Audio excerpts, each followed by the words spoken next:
Ian Tulloch asked a very adorable question, I thought, on Twitter. He's like, so what's going on here with Tyson Barrie? He's putting up a bunch of points. He's actually had really good numbers since Sheldon Keefe came on board. But I'm struggling with this eye test thing with him. And so many people have been saying that, and I'm like, it's like you never watched Jake Gardiner play a game in his life. That's exactly what he's right side Jake Gardiner. Yes, except everyone defended him at every turn. Everyone defended him at every turn because he was their hill to die on. Gardiner or Jake? No, Jake. Yes. But he was Tyson also the Barrie. whipping boy. Yes, he was. Yes. So he was a whipping boy in the mainstream, but we're talking about online and especially the advanced stats community, and rightly so for a very long time. We were warring over him from 2013 to 19. Yep. 6 years. And he was the original William Nylander. But both sides had the case, because that's true. If Jake Gardiner makes a mistake, it's a world-ending mistake. It usually leads to the biggest goal of the game. Yes. But with Tyson Barrie, what was he advertised as? Jake Gardiner right side. Yep. You got it. He wasn't that under Mike. He was this boring hunk of nothing. And Sheldon Keefe comes on, 3 goals in 3 games. It's hilarious. And now, probably not as good defensively as he was under Babcock, but he does stuff. Man, where would the Leafs be without him, with Riley out? Telling you. Right? Fucked. Oh, man, they blew this trade. Did they now? So I don't understand. I love when what is the complaint? The complaint is that Tyson Barrie is not Alex Pietrangelo, and that's why I'm saying it. Why are people complaining that Tyson Barrie is, under a good coach, exactly as advertised? Right. He is exactly what we were told he would be. I saw a tweet, I think, a couple nights ago. It's fair to say now that the Kadri-Barrie Kerfoot trade was an absolute unmitigated disaster. No, can you imagine if we went into the playoffs with Kadri, Tavares, Matthews, and Spezza as our top 4 centermen? And Hall, Ceci, Liljegren. Liljegren, I think he's going to be good. He's not there yet. And imagine you come into the season. We know Hall's good now. We didn't know that when the season began. When we were making the Leafs top 6, I wasn't even considering Hall as an option. Because a hockey player has to fill that spot. And last year, he was not one. He was a hockey practicer. So you were going to go into the season with CC as your top right-handed guy, a guy who played 11 games last year, or 8, whatever it was, and a rookie who might not be ready? Pretty tough to make a case. I know it's legal. It's not that legal, guys. Pretty tough to make a case to fire Babcock if you give him a right side that looks like that. Yes! Right. And people would carve Dubas for it, and they'd be right. They'd be absolutely right. And so what we got... Dude, I love Kadri. I love him. I wish he was a Leaf still badly.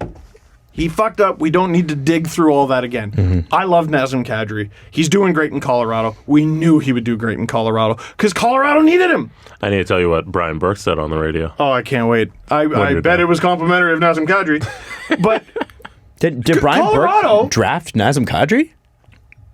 He might have. He might have. And he might have done it on video. I wish he'd talk about that more. You know what? I would say that if Bergie were here, by the way. Bergie, why so bashful? Please, about Brian, drafting Nazem Kadri. Who did you draft for the Leafs? I can't remember. You would have up in Anaheim.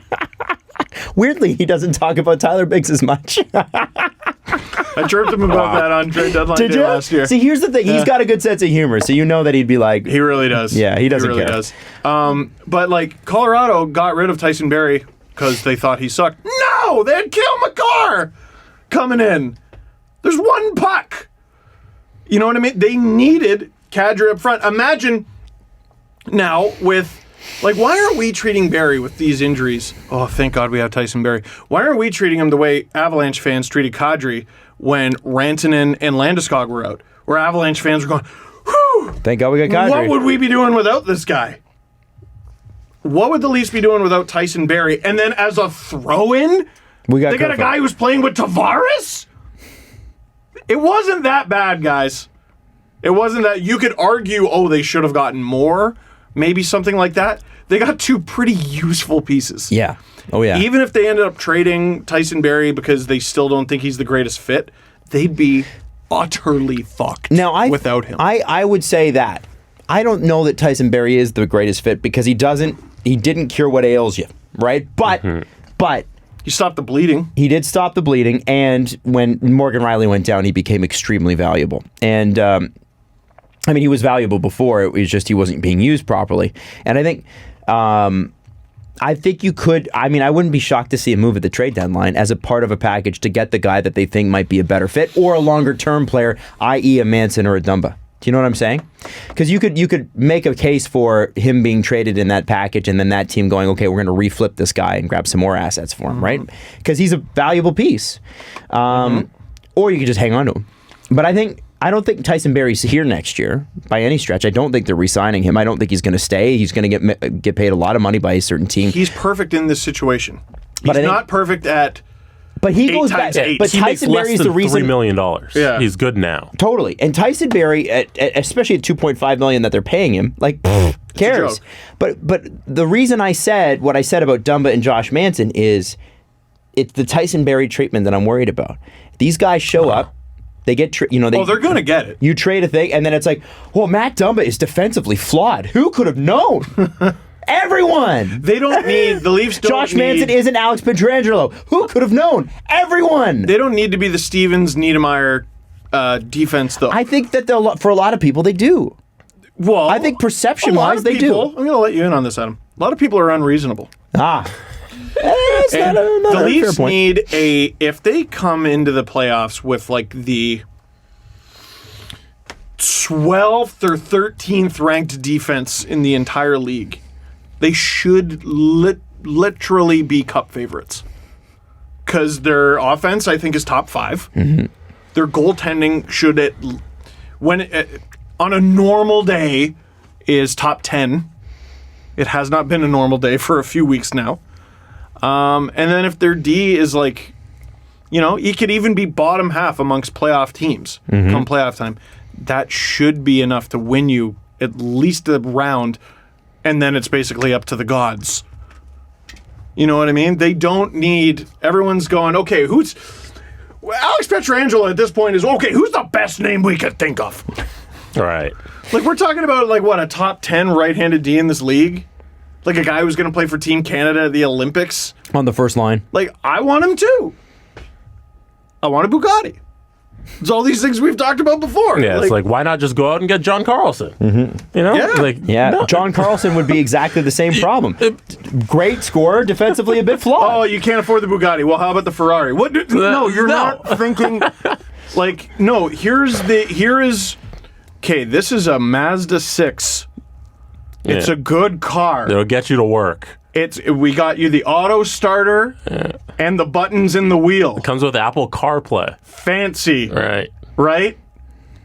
And it costs 1/6 of the price of a Bugatti. Or some. Do you want that? I don't know if it's enough to get me to and from work. I think I need a Bugatti to get to and from work. It would just be really nice if we could have a couple of Acuras and the rest Honda Civics. I'm good with that. Right. Yeah. And an Acura cake Which at the end of it. takes a punch buggy out of your garage. Yeah. Right? Yeah. It takes your parents' 1995 Ford Taurus station wagon out of the driveway. Speaking from experience, folks. And there you have a... Why aren't you grateful for this Mazda 6? You know how hard I had to save for this Mazda 6? Brandon Pridham has not gone home in 2 weeks so that we can afford this Mazda 6. And you're complaining it's not a Bugatti? What's wrong with you? I paid a full $1 more for this Mazda 6 than I needed to. And I earned every dollar. I break my back for this Mazda 6.